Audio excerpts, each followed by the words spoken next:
राधे राधे दोस्तों, जय श्री कृष्णा। आज मैं बनाऊंगी दिल्ली एम्स का दूसरा ब्लॉग, तो जिसमें मैं आप सबको बताऊंगी कि एम्स में जाकर हम अपॉइंटमेंट कैसे लेंगे, नेक्स्ट अपॉइंटमेंट कैसे लेंगे और हम फ्री में दवाइयाँ कैसे ले सकते हैं और डॉक्टर को कैसे दिखाएं।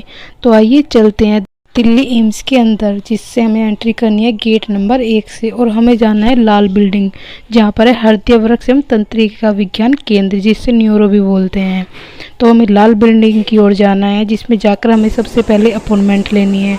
देखिए आपको सामने लाल बिल्डिंग दिख रही होगी, हमें सबसे पहले उसके अंदर जाना है। किसी से भी आप एम्स में जाकर पूछ लेना कि न्यूरो सर्जन की लाल बिल्डिंग कहाँ पर है, तो आपको वहाँ पर गार्ड खड़े होंगे, वो आपको बता देंगे कि आपको कहाँ पर जाना है। गेट नंबर 1 में एंट्री करने के बाद आप पूछ सकते हैं।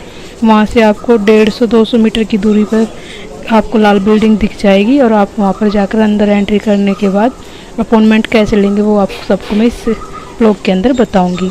देखिए यहाँ पर कितनी भीड़ है। और आप सबको मैं एक और बात इंपॉर्टेंट बता दूं कि अगर आप दिल्ली एम्स में कभी भी आए तो अपने साथ 1 या 2 को ज़रूर ले गए आए, कभी भी अकेले नहीं आए, क्योंकि यहाँ पर आपको आते हैं ना, कोई कुछ बोलेगा तो कोई कुछ बोलेगा, सब अपने अपने अलग अलग एडवाइस देंगे और कोई सही नहीं देगा। कोई होगा गार्ड भैया होंगे बता देंगे, लेकिन वो भी मतलब जो बताएंगे ना उसमें भी आपको गोल गोल घूमना ही पड़ेगा। यह है ओपीडी की एंट्री, जिसमें हम अंदर जाकर अपनी अपॉइंटमेंट लेंगे।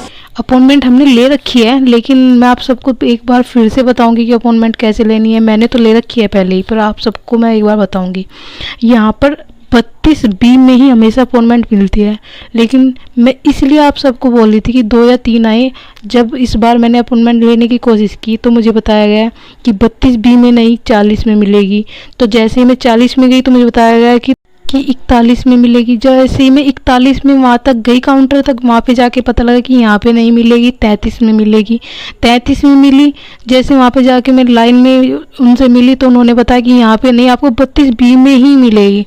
ऐसे करके मुझे फिर से दोबारा से उसी लाइन में लगना पड़ा। और वापस आपको पता है कोई भी वहाँ पे लगने नहीं देगा अपने से आगे, सबको जल्दी रहती है आगे जाने की। तो प्लीज़ जो भी जाए वो अपने साथ 1-2 को लेके जाए कि आप लाइन में खड़े रहेंगे, दूसरा जाकर पूछ ले कि उसमें क्या हो रहा है, उसमें क्या हो रहा है, सब जगह जाकर इंफॉर्मेशन निकाल के आपको वहीं के वहीं दे दे। क्योंकि आप खड़े रहेंगे, वहाँ से हटेंगे और आप फिर वापस वहाँ पे आएंगे तो आपको कोई भी लाइन में लगने नहीं देगा, क्योंकि सबको वहाँ पर जल्दी होती है, सब वहाँ पर सुबह से होते हैं। और आप ऐसे किसी के भी बोलने से लाइन में से हटिएगा नहीं। आपको कंफर्म हो कि हाँ इसमें ये नहीं मिल रही है अपॉइंटमेंट या कुछ भी, तब आप वहाँ से हटें। देखिए सामने 32B है, मैं आपको जूम करके दिखाती हूँ, इसी में ही अपॉइंटमेंट मिलेगी आपको न्यूरो की। तो फिर इसके बाद हम अपनी जो हमने फाइल बनवाई है वो सब डॉक्टर को दे देते हैं। रूम में दिया आकर आपको जो रूम नंबर मिलेगा वो आपके पर्चे पर ही लिखा होगा, आप उस पर देख लेना। उसके बाहर आपको जाके रूम के बाहर वहाँ पर गार्ड खड़े होंगे, वो अंदर आपको जो डॉक्यूमेंट्स है वो अंदर सबमिट करा देंगे। उसके बाद आपको डॉक्टर अंदर बुलाएंगे और आपको डॉक्टर को दिखाना होगा। जो भी प्रॉब्लम है आप डॉक्टर को अच्छे से बताएं, डॉक्टर आपकी सारी प्रॉब्लम सुनेगी, बहुत अच्छे से बात करेगी, अच्छे से समझाएगी। जो भी बोलना है आपको, पर मौका आपको एक बार ही मिलेगा, दोबारा से मौका नहीं मिलेगा। जो भी पूछना है कहना है सब कुछ बात आप उनको क्लियर ही बता दीजिए, वो आपको अच्छे से समझा देगी। उसके बाद वो ने जो फर्स्ट फाइल बनवाई थी वो डॉक्टर अपने पास रख लेगी। आप जब नेक्स्ट टाइम जाएंगे वो फाइल आपको उन्हीं के पास मिलेगी, वो फाइल अपने पास रख लेते हैं। और जो आप उनसे अपना अपॉइंटमेंट लेते हैं, उस अपॉइंटमेंट पर डॉक्टर अपनी मतलब जो आपको फ्री में दवाई लेनी है उसके लिए जिस डॉक्टर से आपने मतलब कंसल्ट किया है कि मुझे आपको किस ट्रीटमेंट के लिए दवाई चाहिए, सब कुछ क्लियर करने के लिए उसी डॉक्टर से आपको वहाँ पर एक मोहर लगानी होगी। वैसे तो डॉक्टर लगा देती है, लेकिन अगर नहीं लगाइए तो आपको याद से उसी डॉक्टर पर वहाँ पर आपको मोहर लगवानी होगी, जिसके बाद आपको फ्री दवाई मिलेगी। और फ्री दवाई आपको वहाँ पर भी नहीं, एम्स में बाहर आकर मिलेगी। तो आइए चलते हैं दिल्ली एम्स से बाहर निकल के देखते हैं कि निःशुल्क दवाई कहाँ पर मिलती है और मिलती भी है या नहीं मिलती है और कैसे मिलती है। ये सारी जानकारी मैं आपको दूंगी इस छोटे से ब्लॉग में। तो आपको जाना होगा निःशुल्क फार्मेसिस्ट के यहाँ पर बाहर निकल कर एम्स से, जिसके अंदर जाकर आपको बहुत बड़ा हॉल दिखेगा। और मैं आपको बता दूं ये सुबह 9 बजे से ओपन होता है, 9 बजे से पहले नहीं, और रात को 8 बजे तक आपको यहाँ पर दवाई मिल जाएगी। और उसके लिए आपको ये सामने जो काउंटर है इन पर जाकर आपको पहले टोकन लेना होगा। टोकन पर आपको एक नंबर दिया जाएगा, उस नंबर को लेकर आपको इसी ही हॉल के दाईं ओर आपको एक बड़ी सी LED दिख रही होगी, उस LED से जाकर आपको अपने टोकन का नंबर मैच करना होगा। तो आइए आपको चल के मैं करके दिखाती हूँ कि कैसे।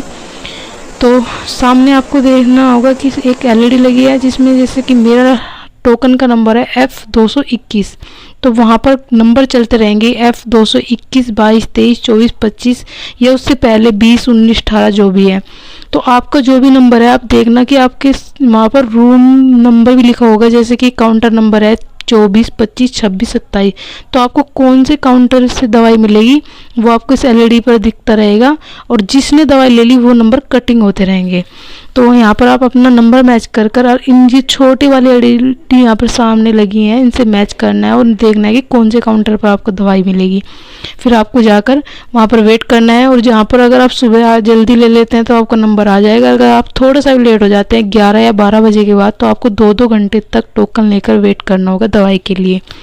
इसलिए बोल रही हूँ कि आप जब भी आए किसी को साथ लेकर आए, जो टोकन में लग जाए टोकन ले ले।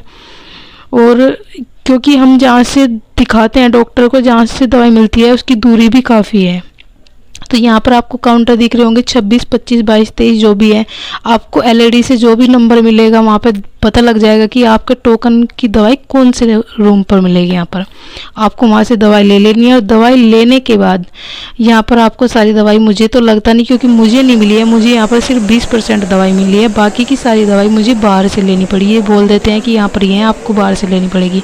और बाहर से दवाई लेने के लिए भी आप सबको वहीं पर बाहर ही एक नहीं बहुत सारे बोलूँगी वहाँ पर मेडिकल स्टोर है जिससे आप दवाई ले सकते हैं। मैंने भी बाहर आकर वहीं से दवाई ली। मेरे 2 घंटे यहाँ पर ऐसे ही ख़राब हुए। मैं 2 घंटे इधर से इधर सारी इन्फॉर्मेशन लेती रही और मुझे दवाई नहीं मिली। दवाई सिर्फ 10 या 20% ही मिली। बाहर आकर मैंने ये मोदी का एक मेडिकल स्टोर है वहाँ से ली, जिस पर आप सबको दवाइयाँ 20% के डिस्काउंट से मिल जाएगी। और इसमें भी आपको हर जगह यहाँ पर लाइन में ही खड़ा होना है।